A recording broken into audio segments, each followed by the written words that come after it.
d'écologie urbaine critique. Et troisième et dernière partie, elle va être beaucoup plus rapide que les deux premières. Elle est intitulée « La sociologie urbaine critique, premiers éléments ». Premiers éléments, parce que je veux en fait simplement planter le décor d'un certain nombre de travaux de sociologues urbains sur lesquels je reviens très en détail dans le cadre du cours de sociologie urbaine de Master 1. En Master 1, nous disposons de 18 heures pour aborder ces questions et la quasi-totalité de ces 18 heures sont consacrées aux travaux que je vais évoquer aujourd'hui en 1 heure, 1 heure et demie, 2 heures maximum. Voilà pourquoi, premiers éléments. Alors, quel est l'objet de cette troisième partie ? Eh bien, il est d'examiner des travaux de sociologues urbains des Trente Glorieuses qui se sont intéressés à la ville et aux transformations urbaines et sociales que nous avons examinées au cours des heures précédentes. Donc, vous voyez un petit peu la logique. Avant les séances précédentes, on s'est intéressé en fait à un certain nombre de transformations socio-historiques de la société française et en même temps de l'urbanité de nos villes, l'une jouant avec l'autre. Et maintenant, on change un petit peu de regard et on va s'intéresser aux travaux de sociologues qui ont interprété les transformations de la ville et de la société française des Trente Glorieuses. On reste donc sur le même objet, mais avec des points de vue qui sont qui sont très différents, bien sûr. Mais ce faisant, on rentre cette fois-ci, vous le comprenez, plus immédiatement dans la sociologie, dans un certain nombre de théories sociologiques, d'interprétations sociologiques de la ville et des transformations de la ville.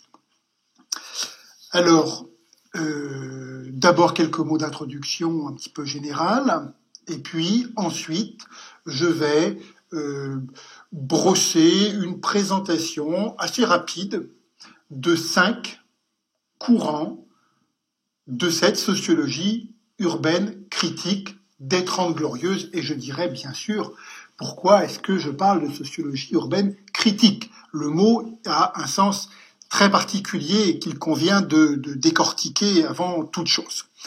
La référence bibliographique pour cette troisième partie, eh bien, c'est mon livre que vous avez dans la bibliographie, intitulé « Pour une critique de la ville ». La sociologie urbaine française 1952-1982. C'est un livre qui est sorti en 2012 aux presses universitaires de Rennes. C'est un gros livre, 300 pages, un petit peu théorique, mais ceux qui ont envie d'aller au-delà de cette troisième partie, y trouveront pas mal d'éléments, évidemment. Alors, quelques éléments d'introduction. D'abord, première chose, je vais présenter des théories sociologiques qui ont été élaborées toutes entre 1950 et 1980. Voilà. Ça ne veut pas dire, bien sûr, qu'elles aient perdu toute validité. Elles ont été élaborées à une période donnée, dans un contexte intellectuel, dans un contexte urbain donné, mais elles gardent bien évidemment une certaine validité aujourd'hui. Il faut avoir un rapport critique soi-même à des théories critiques, c'est-à-dire être capable de faire le tri, d'en garder une partie, d'en transformer une autre partie pour l'adapter à la réalité de nos villes d'aujourd'hui, et puis aussi d'en rejeter aux poubelles de l'histoire une autre partie. Je prends l'exemple le plus évident, le marxisme. Le marxisme a produit énormément de travaux très passionnants sur la ville. Une partie de ces travaux sont totalement caduques et on peut les oublier. On peut les rejeter, on peut les laisser dans le passé.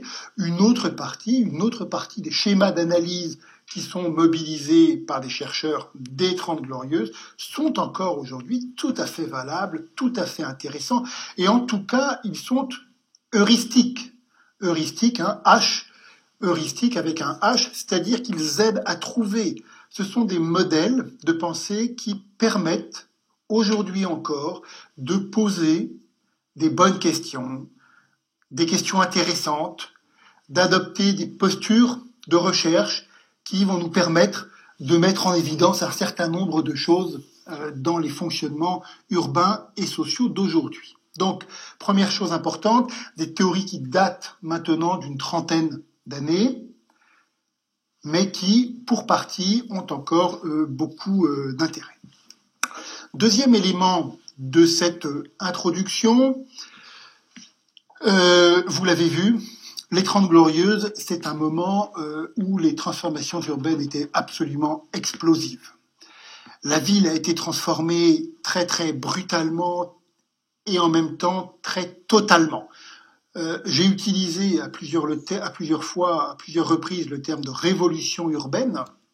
C'est un terme qui est justifié de mon point de vue. Le mot de révolution, il renvoie à des transformations sociales qui sont totales et brutales. C'est ça une révolution. La révolution française de 1789, c'est une révolution qui a totalement bouleversé la société française et qui a été extrêmement brutale. Pendant les Trente Glorieuses, toutes les villes de France, j'espère avoir été convaincant sur ce point, ont vécu une révolution, une vraie révolution. Ce que je n'ai pas dit, c'est que exactement sur la même période des Trente Glorieuses, 1950-1980, le monde intellectuel, le monde de la pensée, le monde du débat était animé, lui aussi, d'une révolution aussi importante. Alors là, c'est quelque chose qui est un peu difficile à imaginer et un petit peu difficile à comprendre aujourd'hui, en 2015. Nous vivons depuis, on va dire, 2 ou 3 décennies dans une société française qui est relativement atone. Il n'y a pas tellement de débat d'idées. Le débat politique est à peu près au niveau zéro, ou presque au niveau zéro. Les distinctions entre la gauche et la droite sont réduites à peu près à rien. On n'a pas de passion particulière pour de grands intellectuels, pour de grands philosophes, pour de grands penseurs. Le monde de la science, et en particulier des sciences humaines et sociales, le monde de la philosophie semble n'être réservé qu'à quelques personnes académiques, à quelques intellectuels. Bref, la société française n'est plus du tout agitée par des questions intellectuelles, d'une manière générale. Alors, pendant les Trente Glorieuses, on est dans une toute autre configuration. Les intellectuels s'affrontent sur la place publique et ces débats intellectuels passionnent presque tout le monde. En tout cas, ces débats intellectuels passionnent les foules. Il y a des débats d'idées, il y a des débats politiques qui sont très forts, très agités, très très passionnés. Communisme, à un moment où le communisme fait 40% des voix, anticommunisme, structuralisme, psychanalyse, psychanalyse freudienne, contre-psychanalyse lacanienne, sémiologie, anthropologie, etc., etc. Ce sont des débats qui passionnent énormément de gens. Des noms d'intellectuels qui ont aujourd'hui complètement disparu du débat public, tels que Sartre, quand même pas, mais Deleuze, Lacan, Lévi-Strauss, Barthes, etc., etc., ces noms-là sont des noms qui sont quasiment publics. Quasiment publics. Tout le monde les connaît. Et tout le monde suit, écoute ce que ces intellectuels peuvent raconter. Il y a un détail, comme ça, une petite anecdote que j'aime bien donner, parce qu'elle est de mon point de vue très très marrante, très forte. Il y a un grand intellectuel français dont le nom je le note ici, il faut que j'aille un tout petit peu plus doucement avec la machine. C'est le nom de Althusser. Louis Althusser. Louis Althusser était professeur de philosophie à l'École normale supérieure de la rue d'Ulm, donc un des grands cénacles de la grande pensée française.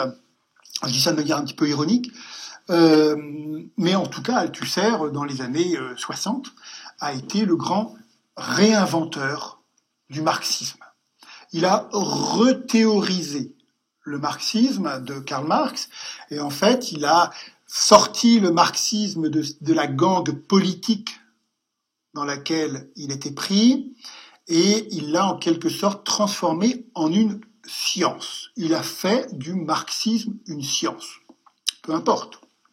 J'en dis pas davantage, je suis Althusser, sinon pour dire que je ne sais plus exactement en quelle année, 71, 72, 73, quelque chose comme ça, il a soutenu sa thèse à l'université d'Amiens.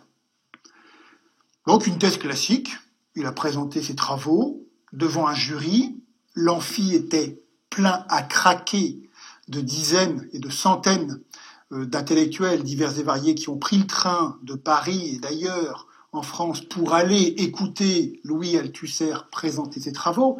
Et ce qui est très frappant, c'est que le journal Le Monde, le même que celui qu'on connaît aujourd'hui, le journal Le Monde a consacré un gros article en une, c'est-à-dire en première page du journal, consacré un article à la soutenance de thèse de Louis Althusser. Donc là, c'est quand même quelque chose que je trouve très frappant. Le premier journal français, Le Monde, qui consacre sa une à une soutenance de thèse d'un intellectuel. C'est quand même un indicateur assez fort de l'importance que l'on accordait à ces personnes. Tout ça m'amène à ce qui nous intéresse plus directement, à savoir que cette sociologie urbaine critique, elle est née dans ce contexte-là. Elle a été elle-même très inventive, très créatrice, très radicale, c'est-à-dire très dure, très tranchée dans ses positions. Elle a été très théorique, c'est-à-dire sont des sociologues qui ont essayé de faire des observations de terrain et puis après de les monter en généralité pour en faire de vraies théories, c'est-à-dire des théories qu'on peut utiliser un petit peu partout dans tout un ensemble, un outil intellectuel, une grille interprétative, c'est ça une théorie, pour en faire des grilles interprétatives qu'on pouvait mobiliser dans des tas de situations diverses et variées. Donc des sociologues qui ont été très théoriques, très ambitieux au plan théorique, tout ça parce qu'ils ont été pris dans un contexte intellectuel, une effervescence intellectuelle tout à fait particulière. Et on ne comprend pas cette sociologie urbaine critique si l'on ne prend pas en compte l'effervescence intellectuelle de cette période.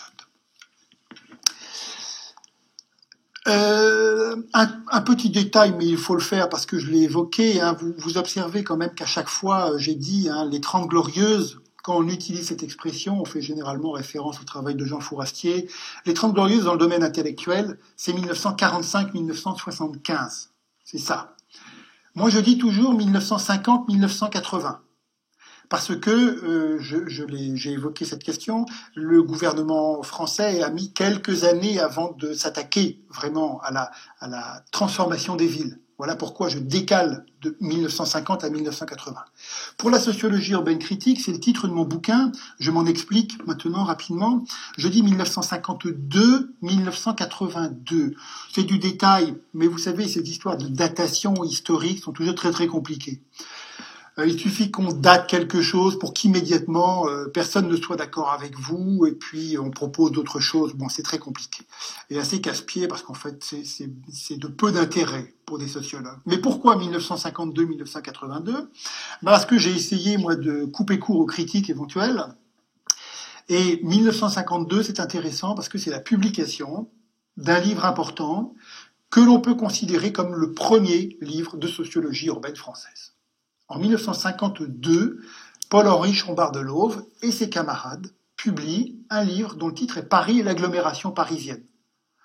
Et c'est le premier bouquin de sociologie urbaine de la période. Voilà. Avant, il n'y a rien, ou vraiment quasiment rien. Après, il va y avoir énormément. Et pourquoi 82 ? Eh bien, c'est très pratique parce que le cher Chambard de l'Auve a eu la bonne idée de publier en 1982 un autre livre dont le titre est La fin des villes. La fin des villes, et ça me permet de clôturer cette période de 30 ans de la sociologie urbaine française. Je la clôture puisque à partir de cette période, 1982, toutes les théories que je vais vous présenter assez rapidement aujourd'hui sont quand même oubliées, rejetées, mises à la périphérie de la pensée urbaine, ou même très durement critiquées. Le marxisme, par exemple, va être durement critiqué. Donc elles sont rejetées à partir de 1982-85. Elles vont revenir un petit peu par la suite, mais cette idée d'une périodisation 52-82, voilà pourquoi je la retiens et pourquoi, évidemment, elle a du sens quand même. Autre élément d'introduction générale sur cette sociologie urbaine critique, c'est un élément qui est très important aussi, je me le note en même temps. D'ailleurs, c'est un élément très important, là, ce que je viens de rajouter. Par qui est-elle faite ? Essentiel. Elle est faite par de très jeunes gens. De très très jeunes gens. Francis Godard, un des grands noms du marxisme, publie des articles importants et des livres importants. Il a à peine 25 ans.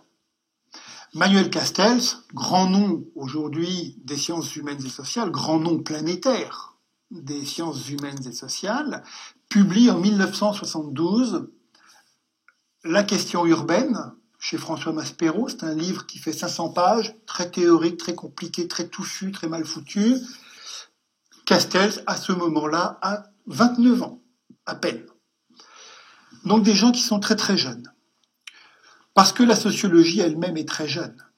La sociologie en France, au sortir de la guerre, elle est détruite, elle n'existe plus du tout. Il reste en tout et pour tout, en 1946, 4 postes de professeurs de sociologie en France. La guerre a tué beaucoup de gens, elle a tué aussi des sociologues, elle a détruit beaucoup de choses, elle a détruit aussi des laboratoires.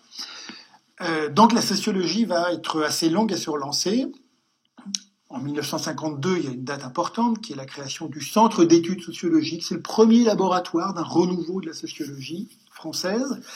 Et c'est ce qui éclaire, le fait que mes sociologues urbains soient très très jeunes. Ce sont aussi, deuxième élément, des femmes, il faut le dire. L'académie, le monde universitaire est aussi macho que les autres univers, et évidemment, le monde de la recherche était jusqu'alors un monde essentiellement masculin. En 1950, 55, 60 et 70, surtout, on voit apparaître beaucoup de jeunes femmes dans les collectifs de recherche. Et des femmes qui vont compter, qui ne sont pas des secondes couteaux. Des femmes qui ont des noms qui comptent. Dominique Mel, Anne Kérien, et puis beaucoup d'autres. Donc des femmes. Et puis troisième élément qui est très important, qui éclaire le caractère radical, combatif de cette sociologie urbaine critique, c'est que tous ces jeunes sociologues, hommes et femmes, ne sont pas des membres de l'académie. Ce ne sont ni des universitaires, ni des chargés d'études du CNRS. Ce sont ce que l'on appelle des hors-statut, des gens qui n'ont pas de statut académique, des jeunes qui travaillent comme salariés dans des associations de loi 1901. Donc des gens qui travaillent sur des contrats de recherche, comme n'importe quel artisan, comme n'importe quelle entreprise. Eh bien, ce sont des équipes qui partent à la recherche de financements, souvent bien sûr des financements publics en provenance pour l'essentiel du ministère de l'Équipement, mais qu'il faut gagner quand même au coup par coup et qui permettent, quand on les a obtenus, eh bien de se salarier sur contrat de recherche pendant 6 mois, 1 an et demi, puis après il faut repartir sur le marché et puis décrocher à nouveau des financements. Donc vous voyez un petit peu le profil de ces personnes. Il compte évidemment dans ce qui va être écrit, des jeunes hommes et femmes non académiques. Pourquoi ça compte ? Parce qu'ils ne sont tenus par aucun respect, parce qu'ils ne sont pas prisonniers de leurs institutions. Évidemment, c'est très pertinent. Quand on est universitaire, quand on est au CNRS, on est un fonctionnaire d'État, on peut penser que ça retient quand même un petit peu la plume quand il s'agit d'écrire des choses un peu dures. Là, les hors-statut n'avaient aucune inquiétude d'aucun type. Ils écrivaient franco, c'était très combatif, très critique, très tout ce que vous voulez. C'était une sociologie vraiment très, très engagée. Alors j'en viens, et ce sera le dernier point de l'introduction, à pourquoi est-ce que je parle d'une sociologie urbaine critique. Pour plein de raisons. En fait, pour 6 raisons. Pour le dire comme ça, une sociologie, une pensée critique, parce que ce terme de critique, il n'est pas réservé simplement à la sociologie. Il y a des théories, c'est un terme qu'on peut utiliser, il y a des théories critiques, il y a des pensées critiques. Ça englobe la sociologie, il peut y avoir des philosophies critiques, il peut y avoir une économie critique, etc. Qu'est-ce que ça veut dire ? Dans le cas de la sociologie urbaine, je commence par le plus simple, qui est aussi le plus évident et le plus fort. Toutes ces sociologies dont je vais parler, elles sont fondamentalement critiques de l'urbanisme, très très critiques de l'urbanisme. C'est-à-dire, elles attaquent à longueur de pages, d'articles et de livres les transformations des villes mises en œuvre par l'État.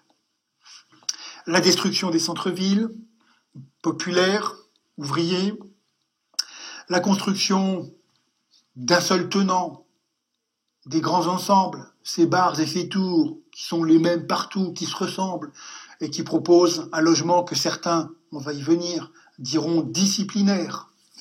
La construction de ces énormes rocades, des pénétrantes, des grandes infrastructures routières qui détruisent les paysages, qui scindent, qui partagent les quartiers, qui éloignent les populations les unes des autres, etc., etc. Cet urbanisme brutal, non négocié, non concerté avec les populations, hérisse au dernier degré les sociologues urbains de cette période, qui peuvent être, dont les travaux peuvent être résumés par un contre l'urbanisme. C'est une sociologie qui est contre l'urbanisme, très clairement. Deuxième élément de cette sociologie urbaine critique, c'est un petit peu le même, mais c'est encore plus général. C'est une sociologie qui est contre la planification. Vous vous rappelez, j'ai dit que les transformations urbaines de la période, ce sont celles de la planification, c'est-à-dire celles des plans quinquennaux mis en œuvre par l'État, qui est un opérateur unique et omnipuissant, des transformations de la société française. La sociologie urbaine, elle est contre la planification, c'est-à-dire elle est viscéralement opposée à ce type d'État français qui se présente à la période qui nous intéresse comme un État-providence, mais qui est en même temps un État destructeur et un État assez autoritaire. Voilà. Donc voilà pourquoi je parle de sociologie urbaine critique. Et quand on lit les travaux de ces jeunes chercheurs, on est immédiatement surpris du ton qu'ils utilisent et qui n'a rien à voir avec le ton de la sociologie d'aujourd'hui. Quand on lit des travaux de sociologues publiés aujourd'hui, on a des choses qui sont évidemment très, très pertinentes et très intéressantes, mais on a un ton qui est toujours très mesuré, très, très scientifique, très empirique. Là, pas du tout. Très souvent, on a des discours assez politiques, très engagés, très, très critiques, très, j'ai envie de dire presque agressifs. Par moments agressifs à l'encontre de cet État brutal. Donc là, il faut lire pour s'en rendre compte, mais vous pouvez aussi me croire. En attendant de vous faire au moins votre propre opinion. Et puis, cette sociologie, elle est critique aussi parce que elle prend tous les éléments d'une pensée critique. Pour faire simple, une pensée critique, eh bien, c'est une pensée qui qui respecte, non, c'est pas qui respecte, mais c'est une pensée qui met en œuvre 4 postulats. Le premier postulat, la première conviction, c'est que toute société est structurée par des rapports de pouvoir. Voilà, c'est bien un postulat.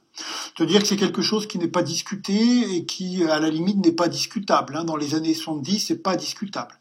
Toute société est structurée par des rapports de pouvoir.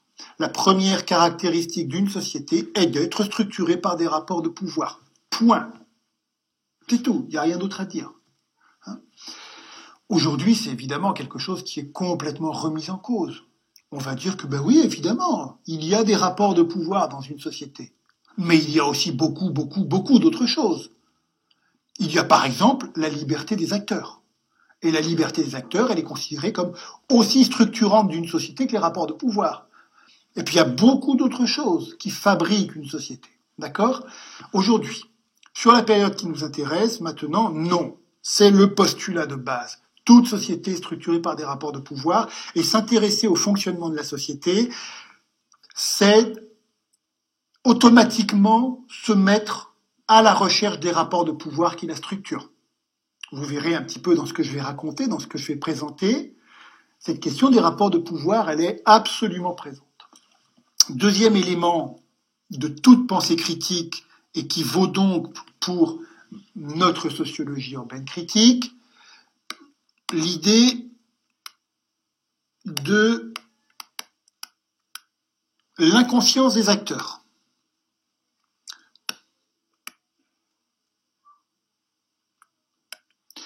Les acteurs sociaux sont pris dans leur situation, sont pris dans leur vie quotidienne, et à partir de là, ils ne peuvent pas réfléchir, analyser, comprendre ces situations. Voilà. C'est assez facile à comprendre, c'est une espèce de vieille base de la sociologie. Pour comprendre une sociologie, il faut être pour comprendre, une situation sociale, il faut être extérieur à la situation. À partir de là, on peut l'observer, la raisonner, la déconstruire, l'analyser. Voilà. Le scientifique, il est extérieur à l'objet observé. Parce que si on est dans l'objet, si on est pris dans l'objet, eh bien, on ne peut pas le voir, on ne peut pas le comprendre. Voilà. C'est un second élément très important de cette sociologie urbaine critique, comme de toute pensée critique. C'est quelque chose, par exemple, pour ceux qui ont lu Pierre Bourdieu, que vous retrouvez. Pierre Bourdieu, c'est vraiment l'idée de mettre en évidence ce que les acteurs sociaux ne peuvent pas voir parce qu'ils sont pris dans les logiques sociales. Troisième élément d'une pensée critique, il est très important, c'est l'idée de totalité. Une réalité sociale, elle est totale. Et pour la comprendre, il faut être capable de la restituer entièrement. Pour le dire autrement, les sciences humaines et sociales ne peuvent pas découper, parcelliser, segmenter leurs problèmes. Il faut toujours prendre du champ et prendre en compte la totalité des déterminations dans lesquelles les acteurs sociaux sont pris. D'accord ? C'est très important, parce que là encore, c'est bien une posture critique par rapport à l'urbanisme et à la planification. C'est quoi la planification ? Entre autres, il y a beaucoup d'éléments. Mais la planification, c'est l'idée que pour être efficace dans la transformation du pays, il faut justement segmenter. Il faut faire des petits morceaux de société qui vont être plus faciles à manipuler et à transformer. Par exemple, dans la production urbaine, il faut plus faire de la totalité. Il faut faire de l'habitat et du logement. On donne ça à des spécialistes. Du transport. On donne ça à d'autres spécialistes. Des espaces verts. Troisième catégorie de spécialistes. Du commerce. Quatrième catégorie de spécialistes, de la question politique, 5e catégorie de spécialistes, et puis il y en a comme ça, il y a 15, 20, 50 spécialistes qui évidemment ne discutent pas les uns avec les autres. Au nom de l'action efficace, on perd complètement prise avec la réalité des choses, qui est une réalité totale. Le citadin, il est entier, il est global. Moi, Éric Le Breton, je suis citadin, je suis pas coupé en petits bouts comme ça. Je suis entier. Donc les sociologues critiques, ils disent il faut restituer de la totalité, il faut analyser de la totalité. Voilà. Et puis quatrième et dernier élément, je vais le dire comme ça là, eh bien il faut s'engager. Alors je vais mettre un S majuscule. C'est une posture très, très importante. C'est une posture qui n'existe plus beaucoup aujourd'hui, qui est minoritaire, on va dire. Il faut s'engager. Il faut s'engager aux côtés des acteurs sociaux. Il faut être dans les mouvements sociaux pour comprendre la réalité des choses. L'acteur social, le sociologue, ne peut pas comprendre les transformations de la ville, les problèmes de tous les jours des citadins, s'il n'est pas avec eux. Le sociologue ne peut rien comprendre aux manifestations de rue, aux mouvements sociaux urbains dont on va parler, s'il n'est pas avec les gens qui manifestent dans les rues, dans la rue. Il faut être avec eux. Voilà, ça c'est très très important. Et c'est pourquoi cette sociologie urbaine critique est une sociologie de combat. On est avec des sociologues qui se sont engagés tout le temps, personnellement, très très fort. D'accord ? Alors vous allez me dire, et vous le notez, que entre les points numéro 2 et numéro 4, c'est-à-dire entre la question de les acteurs sont inconscients, et pour comprendre les situations, il faut être à l'extérieur. Et puis le point numéro 4, il faut être avec les acteurs pour comprendre. On est là dans une contradiction manifeste, très très forte. Ben ouais, c'est comme ça. C'est tout. La sociologie, elle n'est pas toujours cohérente. Souvent, elle est contradictoire. Donc celle-là, elle est contradictoire. Et c'est comme ça. C'est pas forcément gênant. Il faut penser, il faut assumer la contradiction. Mais là, on est dans une contradiction très très forte qui est très évidente, là aussi, à la lecture des travaux. Dans la question urbaine en 72, Manuel Castells parle, par exemple, il utilise à plusieurs reprises le terme de loi. Il veut produire les lois de la transformation urbaine. Ce mot de loi, il est complètement abandonné dans les sciences humaines et sociales d'aujourd'hui. Quand on dit loi, on fait vraiment référence au 19e siècle, au vieux positivisme, à un vieux scientisme qui s'imagine qu'on peut mettre la société en loi. Tout le monde a renoncé à cette idée dépassée. Pourtant, en 72, Castel, il parle de loi. Ok. Donc là, on est vraiment dans une posture très, très point numéro 2, quoi. Très inconscience des acteurs, scientifique, qui va faire de la science avec un S majuscule.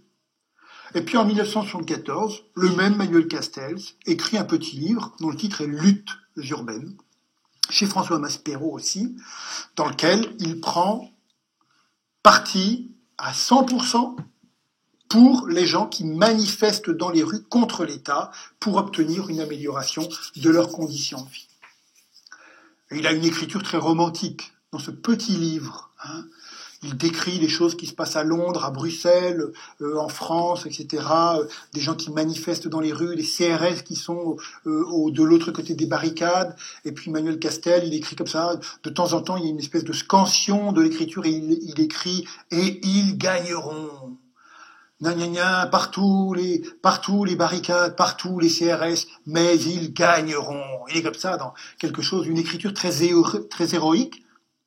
Donc voilà, Castells, en 72, le scientisme, en 74, l'héroïsme, le romantisme, en fait, c'est comme ça. D'accord ?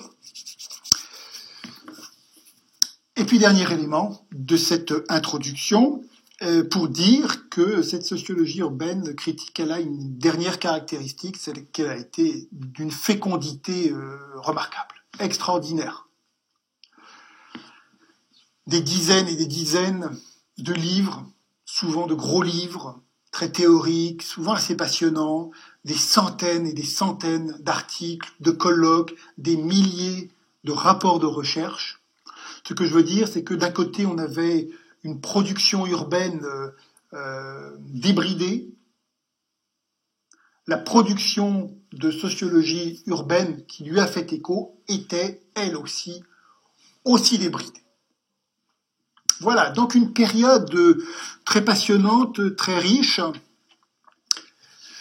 que certains regrettent, bien sûr, parce que la sociologie urbaine d'aujourd'hui est extrêmement différente. Sans doute,